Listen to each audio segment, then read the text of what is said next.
Hi, I'm Chris Biro, and welcome to parrottraining.com and the series of videos we're producing on basic training concepts. So today, or in this video, I'm going to talk about communicating without words. This is an important concept because obviously humans and animals, in particular parrots, speak a different language. Even though they can learn to speak a few phrases of our language and they can actually come to understand a few words that we are saying and have a meaning for those words, sometimes a meaning that's similar to the meaning we have, our method of communication is generally not the spoken language. And scientists actually tell us that 80% of human communications between other humans, 80% of that communication is nonverbal. So in other words, body language, our posture, the way we, our facial expressions, the way we, kind of a handshake of information we send back and forth to each other, even though we're unaware of it. And some of it we are aware of, but if we think about it, we're aware of it. But we're not usually aware of it if we're not really giving it some thought. Anyway, 80% of human communication is nonverbal. What that means is that you might think that you don't speak a common language with parrots, but in actual fact, 80% of what you normally speak is available for the birds to understand from your body language. From the same communications that you're giving with other humans, the birds can pick up on those body language signals as well. We can actually extend that. We can replace the human speech part of our communications with reinforcement and the way we reinforce. So the language that we will speak becomes a language of reinforcement. Now, in older days, people used punishment as a language of teaching the criteria of a task. In other words, like a jerk and pop on a dog collar, where you attach a collar to a leash to the collar of a dog, and when the dog veers from what you want it to do, you jerk on the leash and you pop his collar that way. And that's communicating with punishment. And I'm not going to encourage you to do that because there's a whole bunch of downsides to that. Plus, what you're actually doing when you do that is you are identifying one of an unlimited number of incorrect answers. In other words, one of an infinite number of how to do it wrong. And that's not terribly helpful. An animal can learn from it, but it's far, far more effective if you communicate by reinforcing the things you want, because there's only a handful of criteria elements that you're going to be willing to reinforce for, which means you are directing the animal's attention towards the things you want it to do. Whereas if you were using a punishment-based communication, you are only identifying a tiny, tiny, tiny, tiny, tiny, infinitesimally tiny piece of the gazillion numbers of ways to do it wrong, any of which the animal can earn a punishment communication. So as far as effectiveness of communication goes, it's far more effective to focus on the things that you want the animal to do, because there are far fewer of those that the animal has to do to earn a goodie. That directs his attention towards what your ultimate goal is. Even if you're using a shaping program where you are selectively reinforcing incremental steps of improvement, where we've broken the behavior into tiny steps and we're incrementally changing the behavior towards our final goal. That is still way, way, way faster if you're going to use a reinforcement or reward, whichever way you want to look at it, a reinforcement form of communication. Okay, so how do we communicate effectively without words? Well, the easiest thing is to mark in some way a moment in time that the animal just did something that you wanted it to do. All right. Now, remember, our goal here is to help the animal make associations. We want the animal to associate getting that goodie with the particular behavior that you're after, right? So when it throws out a variety of behaviors, the ones that you're after are going to cause it to get a goodie. And so as it makes those associations, it will be more likely to throw those behaviors out because it selects the behavior it knows will get it the goodie that you're going to give it, that it knows you're going to give it. Okay, so it's pretty easy to hand a goodie to the animal real quick. That way the animal makes the association goodie, behavior, right? Behavior, goodie. So when I see this stimulus, I do this behavior, I get this goodie. That's pretty straightforward, but there are gaps in time between when the animal does the behavior and when you deliver the goodie. Which means if there's a very big gap, the animal's doing something else now. Its attention is moving somewhere else before you hand it the goodie. That makes it harder for the animal to associate the specific behavior that you intended to give it the goodie for, because your intent started at a different time than the animal actually receives the goodie. Because the only thing the animal knows, he doesn't know your intent, he only knows the moment he gets the goodie. So if say we're teaching a bird to speak on cue, and say he says hello, and we want him to do it on cue. He's saying it, but we don't have him doing it on cue yet. All right, so where we're sitting here next to him, he's on the perch. He says hello, we immediately grab a goodie and we hand it to him. If we do that a few times, eventually he'll figure out, oh, I say hello, he immediately grabs a goodie and he hands it to me. All right, but what if you're on the other side of the room? You're on the other side of the room, the bird says hello, you jump up from your chair, you head over there, and by the time you get there to give him the goodie, he's turned around and he's scratching the feathers on his butt. So now when he gets the goodie, he's thinking, oh, if I scratch the feathers on my butt, I get goodies, which is not what we had in mind, right? Okay, so instead, we use a bridging signal. This is a signal that marks the moment in time that the animal did the correct behavior. It also promises the animal that a goodie is coming because it did that behavior. And if it's an ongoing behavior, it also terminates the behavior. In other words, if we're asking the bird to flap his wings like this and keep flapping his wings until we say stop, when the animal does that and we sound our bridging signal, that tells him, okay, you can stop flapping your wings. If it's just a single repetition, a single moment in time, then of course the behavior stopped already. But for an ongoing behavior, like walk in a circle or bob your head up and down or until I say stop, or raise your foot up and hold it up until I say stop, the bridging signal marks the end of the behavior. All right, so bridging signals could be a variety of different objects, different signals produced by those objects. For instance, a pen light, right? If you're going to flash a little flashlight, if the animal's looking at you, he can see the light come on and go off. That could be a bridging signal. In a dark environment or over a large distance in the darkness, or enough to where the light can be seen anyway, a pen light like that could be a very effective bridging signal. For most circumstances, though, that's not the most ideal, because first off, the animal has to be looking at you instead of looking at what he's doing.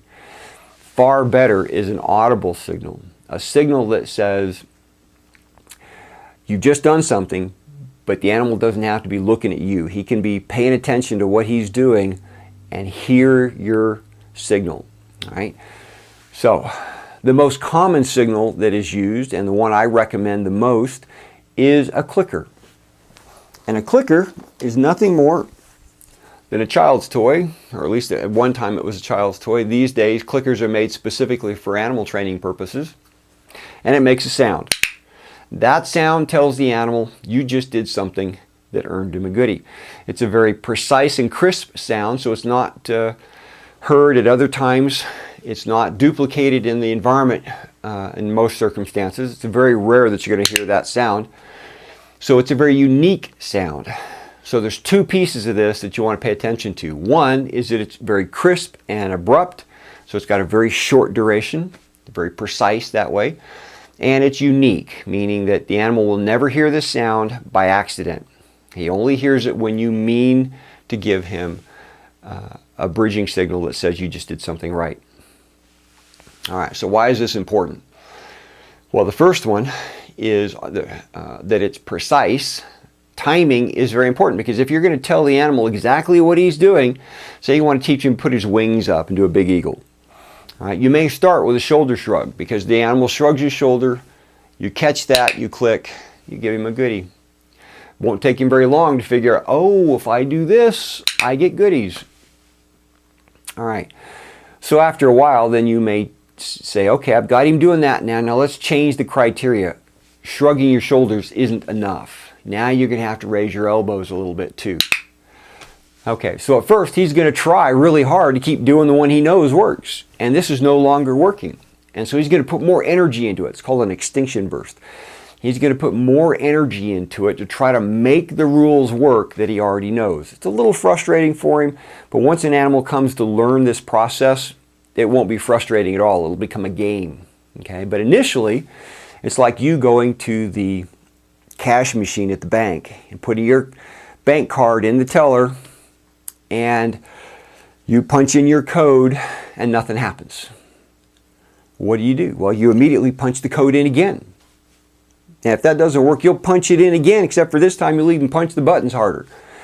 That's what we call an extinction burst. That is a level of energy that's put into a behavior that we think works, that we think has certain rules, before we give up on that behavior. And when we give up and no longer associate that behavior with getting the goodie, that's called extinction, because the behavior will stop. When we lose faith in our ability to do a behavior and earn a goodie, we will stop doing it. And when the behavior stops, that's called extinction. The behavior went extinct. Anyway, so for the moment though, the important part of this is the extinction burst. That is where you put more energy into trying to make the rules work so that you can earn that reinforcement that you're familiar with. All right, so if we're teaching the big eagle, at first we may start with a shoulder shrug. That works. And after a while, that'll no longer work. So now we put more energy into it, and the behavior will vary. As we put more energy into it, we will try harder. And when we catch ourselves putting our elbows up, or when the bird puts his elbows up, whatever, then we click and give the goodie. And now the animal realizes, oh, okay, shoulder shrug doesn't work anymore. Elbows up does work. All right, so you're going to do that until you confirm that he gets it. Once he gets it, you don't want to grind this into him. You don't want to do this over and over and over until he's bored, until you've established that this always gets him a goodie. You want to do this enough that you can see he's got the idea, he's doing it, and then you want to change the rules on him again, right? You want to up the criteria even more. Now we're up a little bit higher, and this no longer works. And if you have an animal, once he learns how this process works, you'll watch him learn this stuff just like that. He'll catch on, okay, got that, all right, oh, that changed, now they want something else. Oh, okay, that's what it is. Ah, I get it, okay, this, oh, that's not working now, so, oh, but must be higher. They'll figure it out, and they'll learn how to learn really, really well. At first, though, like I said, it's a little frustrating to them because the rules no longer work. Just like when you go to the bank teller and your bank card doesn't work when you stick it in the machine. That's frustrating. But if you knew that there were rules to that process and that you had to figure out the next step, like a video game, playing like Mario Brothers or something, where the kids spend hours trying to find the next thing that works, right? As they learn the puzzle, they're not told how it works, they have to explore and find it. This is kind of like a video game in that respect. Once they learn how to learn, this process becomes fun. And next thing you know, you have the bird doing a full big eagle. It's pretty simple, really. But our concept here, though, is that we are using a precise marker to very accurately catch when the bird's shoulders are going up, not on the way down. If you're slow with your clicking, then you are marking putting his wings down instead of putting his wings up, right? In a perfect world, you would catch him on the way up, and click right as he stops, or maybe even slightly before he stops, depending on how good you are. And as you practice this, before you know it, you'll see how effective this is, because you are communicating with great precision. The more precise you are, the easier it is for the animal to make the association of, oh, I hear the clicker, that means I've got a goodie coming because I just did something. And the something that you're clicking him for, the more accurate you are, the easier it is for him to identify the actual thing you're trying to communicate. Because remember, he can't read your mind. He only has the signals that you're giving him, the body language signals that you're giving him. And in this case, a clicker is an extension of body language. Okay, so that's the first step that we just talked about, was the accuracy. The second thing is uniqueness. We do not want this animal hearing this sound when we don't intend to give it a goodie, right? Some people like to use a spoken word. Some people like to say good bird or good. And from a uniqueness standpoint, that's not a very good selection, because you may be on the phone talking to your friend saying, oh, he's being such a good bird, and the bird's looking around going, what did I do that earned me a goodie? When in actual fact, you weren't paying attention to the bird at all, and you had no intention of giving a goodie, right? So whenever you do that, you are weakening the power of your bridging signal, because the bridging signal, again, it serves to mark a moment in time, and it makes a promise to the animal. It is a reward in this sense. In other words, like a paycheck. It is a contract that the animal has earned, and you have made a commitment to give it a goodie when you sound that clicker. So keep that part in mind. Yes, we call it reinforcement, but there's a reward or a contract component to it. Eventually, the animal will learn to appreciate the clicker as an award, meaning this says you just did something of achievement, right? You just did something right. And when that happens, sometimes they will work just for that sound, just for the award component. But don't think that you can work them that way very long before you destroy your reward component if you don't hand out the goodie every time that you sound that clicker. So it's very important that you offer a goodie every time you sound that clicker. Now, there are some exceptions to that rule, and that is if the animal specifically does something you are actually intentionally trying to avoid the animal doing. If you're trying to stop him doing something, like for instance, when I'm teaching a bird to fly through a hoop, one of the problems I run into is the birds want to land on the hoop. And because we have a timing issue here that sometimes requires me to anticipate a correct behavior, every once in a while he will land on that, and I will already be in the process of clicking him because it looks like he's about to fly through that hoop. In that case, I will not give him a goodie because he specifically is doing something I clearly am trying to stop, and that is landing on the perch. I am not going to reinforce him for doing something that I directly don't want him to do. It becomes my obligation, my responsibility to avoid clicking him in those circumstances whenever possible. Some behaviors are very short, and the time span is very difficult to anticipate the correct timing so that you can deliver your click at the correct time. And if that's the case, you may actually want to, instead of clicking for flying through the hoop itself, you may want to clicking for landing on your hand after he flies through the hoop, if you're having trouble with that. At least if you're having much trouble with that. Occasionally we're all going to click wrong, and occasionally it's going to be clicked for something we actually don't want him to do. But that should be the exception to the rule. That is not the way it normally works. All right. So those are the two pieces of using a bridging signal. Now again, I personally prefer a clicker over a spoken word many, many times over. Sometimes people use a mouth click, which is somewhat effective. It's nowhere near as loud as a clicker. And I just find that the clicker is so effective, I can't figure out a reason why to use something else. When I took a class from Bob Bailey, called Chicken Camp, he uses a clicker for the class. He teaches you how to train animals, the concepts of animal training, using chickens and a clicker. And the reason he uses chickens is because that big white chicken, that one that we typically see as in the cartoons and so forth, right? That big white chicken is very fast at pecking. And so this is good for timing. You're going to click that chicken when he pecks that spot on the table. So you have to learn to be very precise with your timing. Whereas a spoken word is much harder to be precise with the timing. Anyway, if Bob Bailey, who's in his 70s, has been teaching people how to train animals for longer than I've been alive, probably, he worked with B.F. Skinner. If there's anybody on this planet that we should listen to when it comes to training theory, it's Bob Bailey. There's nobody on this planet I respect more for his training knowledge than Bob Bailey. So if Bob Bailey says clicker, end of the discussion for me.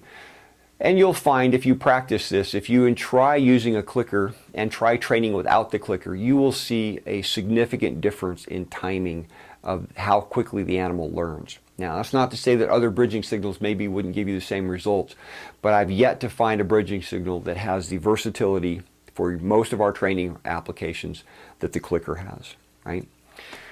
Anyway, and they're only a couple bucks, they're easy to come up with, and they're not very hard to use. That, of course, is in some people's mind debatable, whether they're hard to use or not. Okay, Bob Bailey also says that training is a mechanical skill, and you will discover that that is very true. Yes, there are theoretical components to training. I'm talking to you, making these videos, teaching you some of the theory that's involved with training animals. But there is a physical do-it component where you have to interact with the animal and you are doing the training. That is a mechanical skill. There are mechanical components to that you have to learn. Just like being a magician. If you're going to be a magician, you have to practice manipulating those cards so that you can move them around in your hand without people figuring out how you're doing it, right? That takes practice, physical coordination. If you're a juggler, right, you have to learn to throw things and catch them, and do so with lots and lots of practice. And the more practice you have, the better you become and the more amazed people are. The more effective you are at being an entertainer as a juggler that way.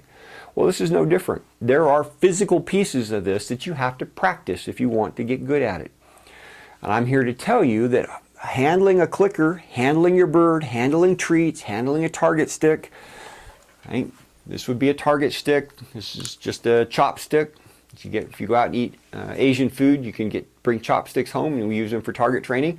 The animal touches the end of the stick, we click and give it a goodie. Anyway, you will learn how to hold all these objects in your hand and be very effective. But it takes some practice. Do not let this concept that this is initially challenging get in your way of thinking that a clicker is worth using, because a clicker is one of the most effective tools you're going to find for training animals. It's worth spending a little practice, a little time, figuring out how to hold the objects you want to hold, your treats and your clicker and your target stick, and maybe you're holding the bird on your hand also. It's very, very doable once you become comfortable with it, once you practice a little bit. So don't let that get in the way. Some people argue that a clicker is not worth using because they can't figure out how to use, they don't have enough hands. Poor excuse. It's well worth the benefit that you get out of it to practice that just a little bit. It doesn't take much. It's very easy to do. What I tend to do, just real quick here, you'll see I hold the clicker and the target stick in the same hand. Some people will use like a little measuring cup and keep treats in that and attach that to the clicker to the handle of the measuring cup. And then that way they can dispense the treats while in the same hand as they're holding the clicker. And then they've got a hand to hold the birds, and if they want they can also hold a target stick in that hand. Anyway, it takes a little bit of practice. There are occasionally behaviors a little bit more challenging than others, but with just a little bit of effort you can figure out a way to do that. I highly encourage you to practice holding your clicker and your target stick and your goodies so that you can have a hand free to work with the bird or whatever it is you're doing. Okay. I